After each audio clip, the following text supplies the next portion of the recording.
let's talk about it. You had some time to reflect on that fight, man. A close decision. Let's talk about your view of that fight and how you felt in there. Yeah, definitely with a week and a half ish, like almost 2 weeks of kind of reflecting on that. Um, the more I watch it, the more like I've seen it like a million times now because I was not happy with it at first, right? Um, I literally immediately after we got out of the cage, I walked down there and I was telling my old man, I was like, I don't feel like that was a win. Um, but after seeing it a few times, like I definitely do feel like I was just more active. Um, like I think, and I was like super like mind blown with his game plan going into that, and so it just didn't play out the way I thought it would, which is kind of why I was down in the beginning. But I'm definitely more confident with how it played out and the judge's decision too, for sure. Would you think in your mind how the fight was gonna go? Like, what were you thinking how it was gonna play out before it actually happened? Well, so like in the beginning, I totally thought that we were gonna strike a lot. So this whole fight camp, I was working a lot more striking. Um, I was really relying on that. Uh, y'all know my bread and butter is the ground game and jujitsu. So I wasn't too worried about that if it went to the ground. So seeing how he wanted to wrestle and get me to the ground, I was totally shocked. I'm not even gonna lie. Like I said, I thought we were gonna strike the whole time, which is why I really tried to get my striking up to par. And I guess he just didn't want to strike and he just wanted to wrestle. I'm super curious to see. I want to know what their game plan was because I want to know if they just were gonna strike and they saw my striking was better, or if their whole game plan in the beginning was to wrestle. I'm just curious. I want to know that for sure. I'm Well, curious. well, I'm sure Zach is gonna, get another fight down the line. He's gonna reflect on this fight too, and maybe we'll ask him that question there, man. Very interesting. As far as the fight, we knew Zach going in. A tough kid, undefeated kid going in there. What did you feel from him? I mean, even though he didn't want to strike with you, but on the ground, where that is your bread and butter, what were you feeling there in them, them exchanges and them transitions? Uh, so that's another thing I was shocked with is the the lack of striking and then the the grappling on his side. Not the lack of grappling, but the lack of striking, and then all the grappling that he gave in that match. He definitely showed me up on the ground, which was like to came to shock for me. I was like, you know, in so many of those ground exchanges, I was like, this dude does not get enough credit for his ground game. And I mean, it's probably my fault too because in the last like year and a half, 2 years, I've been focusing a lot on gi jujitsu, which like why would I do that for an MMA fight? But I love gi jujitsu, but it is a completely different game than no gi jujitsu, um, let alone MMA jujitsu grappling. So yeah, it definitely came as a surprise for me when he really did show me up on the ground for sure. Well, I mean, there's adversity right there, bro. Yeah, I mean, you got to go to plan B, plan C, mix it up, man. I mean, you're an amateur, man. That's that growth. Did you feel some momentum changes on your side on the ground though? Oh yeah, I can't remember if it was round two or three, and I had his back. I was definitely feeling the momentum change, and I didn't really feel it go back at all when I started feeling it. I know, even watching it, I know that we were like 2-2 going into the fifth, but I didn't see a specific time where like after the first, like he dominated me in the first round. That is what it is. Like can't take that back. He did it for sure. And then I think he took me down one or two more times after that. But I felt pretty good in the ground exchanges, especially when I had his back. I remember thinking when I had his back and I kept trying to get that choke in, I did not have any strength in my arm whatsoever to get that choke in. I was like, this is the most frustrating thing I've ever encountered. It's not his defense; it is the fact that my arm is so weak. Yeah, I was literally just like, what is going on? Um, yeah, that was crazy. That was a weird feeling. I've felt fatigue like that in jiu-jitsu matches and fights before, but I definitely can't say I felt it to that extent where like my arm just was not working. So I just kept trying to like, hit him a couple times. I knew I wasn't gonna get that choke. Like after I knew that my arm wasn't gonna work, I was like, okay, we're just gonna like hit him a couple times, keep this position, win the round, and then try to finish it in the next. And obviously it didn't happen, but that was the goal. Well, dude, that's we spoke offline. I congratulated you about the fight and stuff, and I spoke to you about what I thought about the fight and your fighting IQ, as far as how young you are and how little fights you've had as an amateur. I mean, what, 6 fights or so as an amateur? It's there. I mean, you're thinking in a split second, and that is from your coaching and just the passion you have and the training and the reps you put in, bro. That fight was fucking fabulous, man. I mean, it's two high level amateurs here. That's a reason why it was a title fight. I mean, Zach is ranked. You're ranked welterweight in New England, man. So I mean, of course, it was going to be a real competitive fight, dude. This is your second fight that went to the decision and a split decision. The one before that was in someone else's ballpark. This one was in your ballpark, and also Zach's. What's going through your head there? I mean, you felt that you probably did enough to get it done, but you don't want to leave it in the hands of judges. And we've seen some fights just like be taken away from people that actually won. What was your thought when they were reading them cards, and what was going on in that? It's hectic, man. I definitely was worried. I went up to my corners and I was like, did I do enough? And they all gave me the nod. They were like, yeah, you definitely did. So that gave me confidence, and especially one of the coaches that I asked, he flew up from essentially Florida. He's right on the border of Georgia, Florida. So he flew up to spectate. He bought tickets to watch the fight, and literally, I think like the day before, I was like, "Hey, you want a corner?" And he was like, "I'm down, bro. So like, let's do it."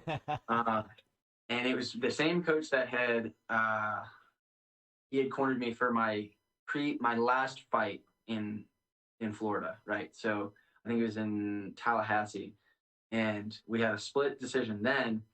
And that was the same exact idea. Like I asked him, I was like, "Hey, did we do enough?" And he was like, "Yes, like you did. You were working the whole time." And it's kind of actually funny if you go back and watch that fight against Peter Kohow. That guy's like 5-2 or something now too. He's like really good. Um, he and I had a very similar fight to me and Zach. Like it was very close. We had like tiny striking engagements, but then he would like smother me up against the cage and like took me down a couple times. I would reverse it, and then like the last round, he had me just smothered against the cage the whole time. I was just wailing on his side. So knowing that from my last fight, doing that in this one was just all pretty much like, okay, I won it last time, pretty much just wailing on the dude's side. Like, let's do it again. Essentially, if I can't get off the wall, like, let's just do this again. I did say like it was pretty frustrating, but and like I would have loved to have really striked and like had some good brawls and stuff, but just gotta grind out a win however you can, I guess. Two great game plans going in. I mean, they null each other out. I mean, that's what makes a great fight there. We were on our feet. I mean, waiting for that decision to be. I mean, I like both of you guys. I interviewed both of you guys, and it was a very entertaining fight for me just to watch. Dude, you were in front of your crowd. I mean, you traveled back to NEF, and what was that feeling like? I mean, it was eruptions in that place, dude. After you the decision was read, I ran downstairs because I had to do interviews, man. But what was the feeling like when all that was going on and your crowd was just roaring for you? It was an awesome feeling, man. The last time I fought in Aura was the total opposite. It was against Zach Richard, and dude, he had 200 or 300 people there. And when I got in there and I heard his crowd, I was like, oh my. I was like, we're not like even matched here, right? that is a very, very big benefit to have when like, because everybody's got the nerves. Like, I walked in there and tried to play the tough guy, but I was extremely nervous to knock off that ring rust, and I know Zach probably was too, and that's a thing that just gave me the edge. Is that when they called my name, everyone like screamed, right? I had quite a few people there, as well as a lot of the pay-per-view buys. Like, we had people all over the country, a bunch of Marines, all my friends that I've made all over the place. So it was really, really cool knowing that. And I mean, man, hearing my name. So when they announced that Mike Bizanson was going to be giving me the belt, they said Mike, and I thought they were saying Mike Murray, right? So I started throwing my hands up. Oh, before they did the whole decision, right? Yeah, And yeah. because I saw that, and I saw you like laugh or giggle or something like that. I said, Yeah. "Oh, would they make a joke in between there?" Dude, yeah, because the ref said not yet or something. I was like, oh, okay. Yeah. So Yeah, it was definitely like, Mike Bazanson was given the belt, correct? right, Yeah. exactly, yeah. So, and I mean, like, we're so in the moment. I didn't hear all the dialogue and everything that they said before they said Mike. I didn't hear that they were saying he's going to be giving you the belt. I heard Mike, and I was like, So, Hey, hey, you saw the future, man. Your arms were raised right. like literally 10 seconds later, man. Yeah. Dude, Neff, 46. You came back. You got that belt in a great fight, a grind of a fight, close fight. I mean, what's next for you? It was the first card of the year.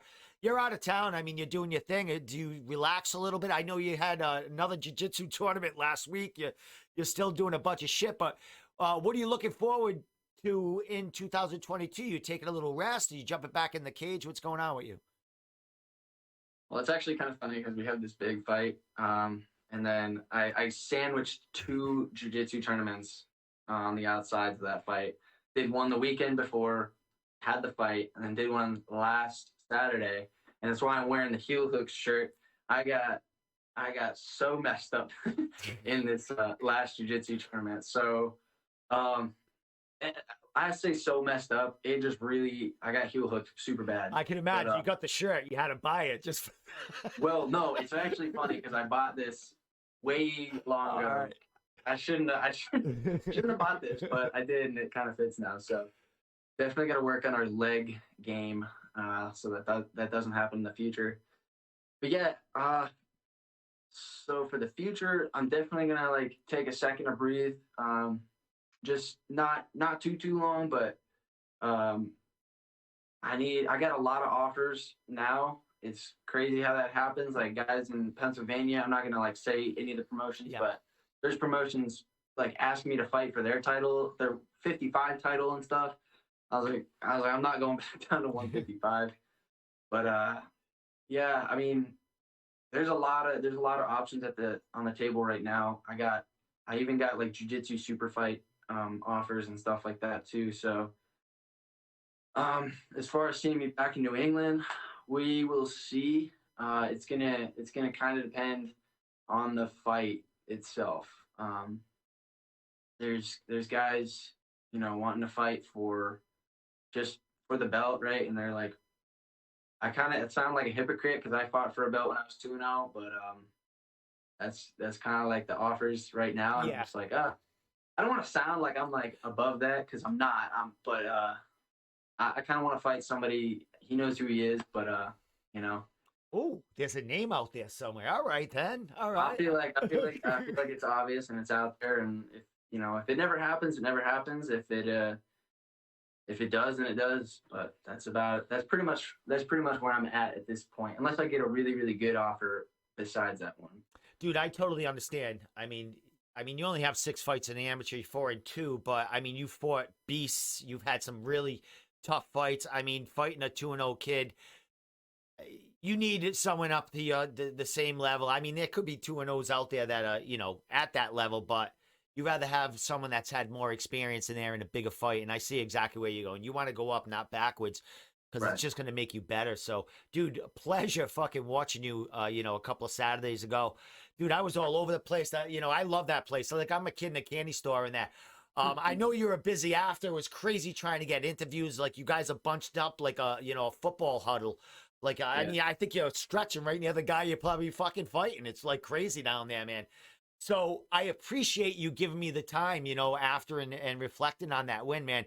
All the power to you, brother. You're definitely a huge prospect in this area and, where you're living now and just around the country with these offers and shit, man. And I just wish you the best with the jiu-jitsu, getting back in the cage in the future, man, because it looks like fighting is definitely something you're going to be doing at full time if you want to. That's for sure. Awesome. I appreciate that, man. All right, my man. Shout outs. Anything I want you want to throw out there? I'll let you get going and enjoy your night. I gotta give my old jiu-jitsu coach in 29 a shout out because I totally spaced on it. On like all the last everything that I've just have spaced about it.